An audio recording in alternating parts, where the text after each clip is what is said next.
अस्सलाम वालेकुम। आज हम सीखने वाले हैं टेबल ऑफ कंटेंट ऐड करना। सबसे पहले हम हेडिंग 1 और हेडिंग 2 की फॉर्मेटिंग करेंगे। इसके लिए हम स्टाइल्स में जाके हेडिंग 1 पे राइट क्लिक करके मॉडिफाई पे क्लिक करेंगे। यहाँ से हम उसके स्टाइल को चेंज कर सकते हैं, फॉर्मेटिंग को चेंज कर सकते हैं। यहाँ से हम टाइम और न्यू रोमन्स और साइज़ 14 और बोल्ड पे क्लिक करके ओके पे क्लिक करेंगे। सिमिलरली हम हेडिंग 2 के मॉडिफाई को पे क्लिक करेंगे और यहाँ से हम टाइम न्यू रोमन और साइज़ हम 14 सेलेक्ट करेंगे और बोल्ड करके फ़ॉन्ट को ओके पे क्लिक करेंगे। इस तरह हमारी सब हेडिंग 2 का फॉर्मेटिंग हो जाएगी। अब हम चाहते हैं कि हमारी जो हेडिंग है और सब हेडिंग है, इसकी हम फॉर्मेटिंग जब करें तो नंबर ऑटोमेटिकली हेडिंग और सब हेडिंग पे आए। इसके लिए हम मल्टी लेवल लिस्ट पे क्लिक करेंगे और न्यू मल्टी लेवल लिस्ट पे क्लिक करेंगे और यहाँ से हम हेडिंग और सब हेडिंग का नंबर डिफाइन करेंगे।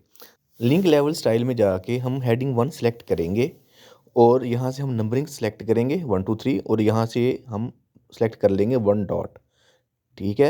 इसके बाद हम 2 पे जाएंगे सब हेडिंग के लिए और लिंक लेवल पे जाके हम हेडिंग 2 सेलेक्ट करके नंबरिंग सेलेक्ट करके यहाँ से 1 ब्रैकेट हटा देंगे और पॉइंट लगा के अपना कर्सर पॉइंट से उधर रखेंगे और यहाँ पे आके हम लेवल 1 सेलेक्ट कर लेंगे और हमारी सब हेडिंग ऑटोमेटिकली 1.1 हो जाएगी।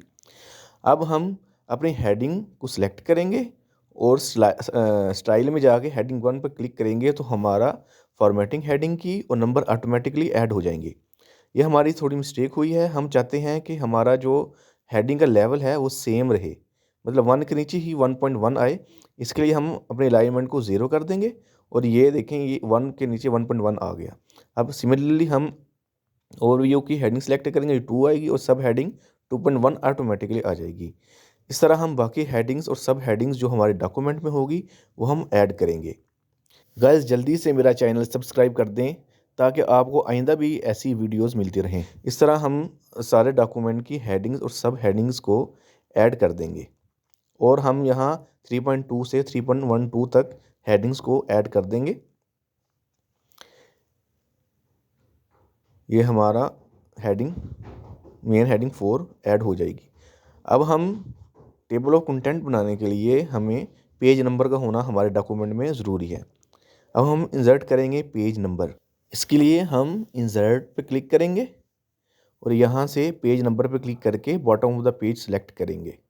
हमारा page number bottom of the page आ जाएगा। वो सिंपल वे है पेज नंबर ऐड करने का। अब टेबल ऑफ कंटेंट क्रिएट करने के लिए हमें एक ब्लैंक पेज की ज़रूरत है। इसके लिए हम इंसर्ट पे जाएंगे, इंसर्ट पे क्लिक करेंगे और ब्लैंक पेज पे क्लिक करेंगे तो हमारा blank page top of the document add हो जाएगा। हम उस ब्लैंक पेज के टॉप पे क्लिक करेंगे, रेफरेंसेस में जाएंगे, टेबल ऑफ कंटेंट पे क्लिक करेंगे और यहाँ से ऑटोमेटिक टेबल 1 पे क्लिक करेंगे। हमारा टेबल ऑफ कंटेंट ऐड हो जाएगा with heading number, heading and across page number. अगर हम अपना टेबल ऑफ कंटेंट अपडेट करना चाहते हैं तो टेबल ऑफ कंटेंट पे क्लिक करेंगे और यहाँ से अपडेट टेबल पे क्लिक करके ओके कर देंगे।